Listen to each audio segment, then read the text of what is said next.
वाहिगुरु जी का खालसा वाहिगुरु जी की फतेह। आज का हुक्मनामा श्री गुरु ग्रंथ साहिब जी का तखत श्री हरमंदर साहिब पटना साहिब जी से लिया गया है।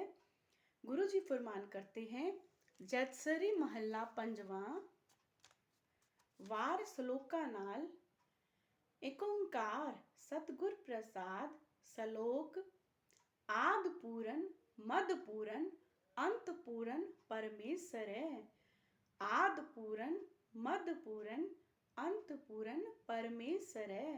सिमरंत संत सर्वत्र रमणम नानक अगनासन जगदीशर है। सिमरंत संत सर्वत्र रमणम नानक अगनासन जगदीशर है। अंग 705। गुरु जी फरमान करते हैं, जब गुरु गोबिंद सिंह जी का समय था, उस समय युद्ध का समय जो था, उस समय एक भाई कन्हैया जी हुए हैं जिनका इतिहास में बहुत नाम है। और भाई कन्हैया जी की विशेषता ये थी कि उनको सब जगह परमात्मा ही परमात्मा नजर आते थे। दुश्मन में, दोस्त में, सब जगह उनको परमात्मा ही नजर आते थे। तो जब युद्ध का समय था तो सबकी ड्यूटियां सौंपी गई। तो भाई कन्हैया जी की ड्यूटी सौंपी गई कि जो घायल सैनिक होंगे उनको आप जल पिलाएंगे और उनकी मरहम पट्टी करेंगे। ये आपकी ड्यूटी है, ये सेवा है आपकी। तो उन्होंने बखूबी अपनी सेवा निभाई। उन्होंने जो सैनिक घायल थे उनको पानी भी पिलाया, उनकी मरहम पट्टी भी करी। और साथ ही साथ जो दुश्मन के जो घायल सैनिक थे उनको भी पानी पिलाया और उनकी भी मरहम पट्टी करी। तो किसी ने ये कंप्लेंट, ये शिकायत गुरु गोबिंद सिंह जी को कर दी, जो उस समय राजगद्दी पर विराजमान थे गुरु गोबिंद सिंह जी। तो उस समय उनकी भाई कन्हैया जी का कंप्लेंट किसी ने कर दी कि ये दुश्मनों को भी पानी पिलाते हैं, दुश्मनों की भी मरहम पट्टी करते हैं, कि आपने तो सिर्फ सैनिकों के लिए बोला था, हमारे सैनिकों के लिए।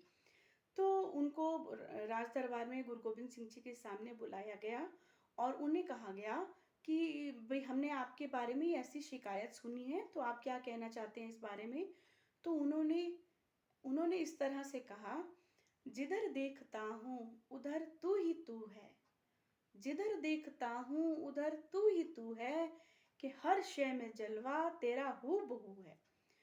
कि मैं जिधर भी देखता हूँ महाराज, मुझे आप ही आप नजर आते हो, मुझे वो प्रभु परमात्मा आपके रूप में नजर आता है।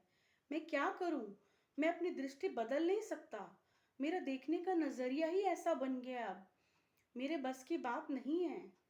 तो गुरु गोबिंद सिंह जी बहुत ही खुश हुए उस समय। उन्होंने कहा कि जाओ, आप जो कर रहे हो ठीक कर रहे हो। आप दुश्मनों को भी इसी तरह से मरहम पट्टी करते रहो, जल पिलाते रहो। ये सेवा जो आपको मिली है, ये आप सेवा इसी तरह से करते रहो, कोई आपको मना नहीं करेगा। तो आज इसी कारण उनका इतिहास में नाम है कि उन्होंने प्रभु को महत्व दिया। अपनी दृष्टि, जो हम लोग जैसे संसार में दृष्टि देखते हैं तो हम लोग तेरा मेरा देखते हैं, ये तेरा है, ये मेरा है, विक्रय करते हैं, किसी को कम दो, किसी को ज्यादा दो, क्योंकि हम उसमें शरीर रूप देखते हैं। तो उन्होंने क्या देखा, उन्होंने अंदर की जोत, अंदर की जोत जो सब में, हम कहते हैं एक ही है, परमात्मा का वो अंश सब में है, वो जोत को देख के वो उनको पूजनिक मानते थे। तो यहाँ गुरु बताते हैं कि जो सृष्टि रचना से पूर्व भी सर्वव्यापक था, सृष्टि काल में अब भी विद्यमान है और सृष्टि के अंत तक भी सर्वव्यापी होगा, रहेगा। सभी संत महात्मा उस सर्वत्र रमणम, यानी रमणम से यहाँ मतलब है कि जो सब जगह विराजमान प्रभु है, प्रभु परमेश्वर का सिमरन करते रहते हैं। जो उस परमात्मा का यानी सिमरन करते रहते हैं हर समय, हर स्थिति में, और हर समय जो प्रभु का सिमरन करते रहते हैं, ध्यान करते रहते हैं, जिनको परमात्मा के सिवा और कुछ नजर ही नहीं आता, ये उनके लिए कहा गया है कि हे नानक, वह जगदीश्वर सर्व पापों का हरण करने वाला है। तो गुरु नानक देव जी बोलते हैं यहाँ कि वो सर्वव्यापक, वो सर्व के पापों का नाश करने वाला प्रभु, उसी को याद करो। उस परमात्मा को कभी भी ना भूलो, जो कल भी था, जो आज भी है, जो आगे भी रहेगा, फ्यूचर में भी रहेगा।